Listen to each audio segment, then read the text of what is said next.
ಹಂಗಾಗಿ ಇವತ್ತು ಕರ್ನಾಟಕ ರಾಜ್ಯದಲ್ಲಿ ತೀವ್ರವಾಗಿ ಅತಿವೃಷ್ಟಿ ಆಗ್ತದೆ, ಅನಾವೃಷ್ಟಿ ಕೂಡ ಆಗ್ತಾ ಇದೆ. ಬಹುಶಃ ಒಂದು ಕೆಲವು ಕಡೆ ಬರಗಾಲ ಕೂಡ ಬಂದಿದೆ. ಇವತ್ತು ನಿಮ್ಮ ಮೈಸೂರು ಭಾಗದಲ್ಲಿ, ಕರಾವಳಿ ಪ್ರದೇಶದಲ್ಲಿ, ಮಲೆನಾಡು ಪ್ರದೇಶದಲ್ಲಿ, ಮಧ್ಯ ಕರ್ನಾಟಕದಲ್ಲಿ ಕೆಲವು ಕಡೆ ಮಳೆ ಆಗ್ತಾ ಇದಾವ.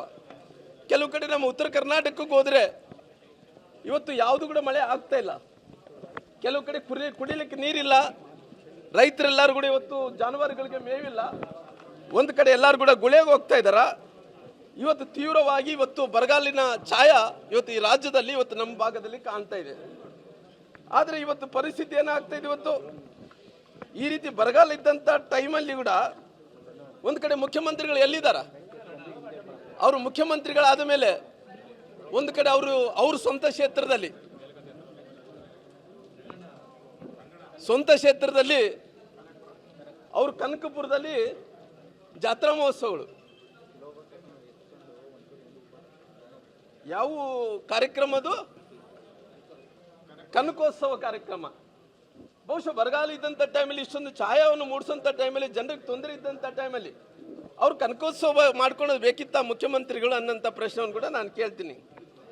ಯಾಕಂದ್ರೆ ಇವತ್ತು ಕಂದಾಯ ಮಂತ್ರಿಗಳು ಬಹುಶಃ ಪರಮೇಶ್ವರ್ ಅವರು ಎಲ್ಲಿದ್ದಾರೋ ಗೊತ್ತಿಲ್ಲ. ಅವರು ತಗೊಂಡಿದ್ದಂಥ ಕ್ರಮಗಳೇನು? ಬಹುಶಃ ಕಂದಾಯ ಮಂತ್ರಿಗಳು ಈ ರೀತಿ ಬರಗಾಲ ಆದಂಥ ಟೈಮಲ್ಲಿ, ಅತಿವೃಷ್ಟಿ ಅನಾವೃಷ್ಟಿ ಆದಂಥ ಟೈಮಲ್ಲಿ ಎಲ್ಲಿ ಮಂತ್ರಿಗಳಿದ್ದಾರೆ ಎಲ್ಲ ಕಡೆ ಹೋಗಿ ವೀಕ್ಷಣೆ ಮಾಡಬೇಕು. ತೊಂದರೆ ಆದಂಥ ಜನರಿಗೆ ಅವ್ರಿಗೆ ಆಶ್ವಾಸನೆಯನ್ನು ಕೊಡಬೇಕಾಗುತ್ತೆ. ಈ ಸರ್ಕಾರದಲ್ಲಿದ್ದಂಥ ಯಾವ ಮಂತ್ರಿಗಳು ಕೂಡ ಇವತ್ತು ಯಾರು ಕೂಡ ಯಾವ ಜಿಲ್ಲೆಯಲ್ಲಿ ಕೂಡ ಕೆಲಸವನ್ನು ಕೂಡ ಮಾಡ್ತಾ ಇಲ್ಲ ಅನ್ನೋಂಥ ಮಾತನ್ನು ಕೂಡ ಹೇಳ್ತಾ ಇದ್ದೀನಿ. ಇವತ್ತು ನಮ್ಮ ಭಾಗದಲ್ಲಿ ಕೊಪ್ಪಳ, ರಾಯಚೂರು, ಬಳ್ಳಾರಿ, ಗದಗ ಈ ಭಾಗದಲ್ಲೆಲ್ಲ ಕೂಡ ಇವತ್ತು ಹೋಗಿ ನೋಡ್ರಿ, ಇವತ್ತು ಎಲ್ಲ ಕೂಡ ಗುಳೆಗೆ ಹೋಗೋಂಥ ಪರಿಸ್ಥಿತಿ ನಾವೆಲ್ಲರೂ ಕೂಡ ಕಾಣ್ತಾ ಇದ್ದೀವಿ. ಹಂಗಾಗಿ ಇವತ್ತು ಮುಖ್ಯಮಂತ್ರಿಗಳು ಬಹುಶಃ ಅವರು ಒಂದು ಕಡೆ ಕನಕೋತ್ಸವವನ್ನು ಮಾಡ್ಕೊತ ಇದ್ದಾರ, ಒಂದು ಕಡೆ ನಿನ್ನೆ ಮೊನ್ನೆ ಬೀದರ್ಗೆ ಹೋಗಿದ್ದು ಬಿಟ್ಟರೆಗಿನ ಈ ರಾಜ್ಯದಲ್ಲಿ ಎಲ್ಲಿ ಕೂಡ ಪ್ರವಾಸ ಮಾಡ್ತಾ ಇಲ್ಲ. ಅವರು ಈ ರಾಜ್ಯದ ಮುಖ್ಯಮಂತ್ರಿಗಳು ಏನು ಅಂದ್ಕೊಂಡಾರ? ಬೆಂಗಳೂರಿನ ಮುಖ್ಯಮಂತ್ರಿಗಳು ಅಂದ್ಕೊಂಡಾರ, ಅದೇ ಸರ್ಕಾರ ಅಂದ್ಕೊಂಡಾರ.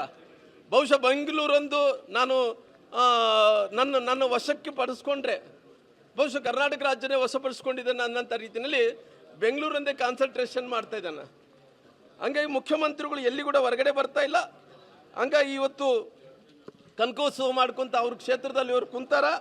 ಹಂಗಾಗಿ ಇವತ್ತು ಈ ರಾಜ್ಯದಲ್ಲಿ ಇವತ್ತು ಬರಗಾಲ ಇದ್ದಂಥ ಟೈಮಲ್ಲಿ ಕೂಡ ಸಮಸ್ಯೆಗಳನ್ನು ಪರಿಹಾರ ಮಾಡ್ಕೊಡೋಂಥ ಕೆಲಸ ಆಗ್ತಾ ಇಲ್ಲ.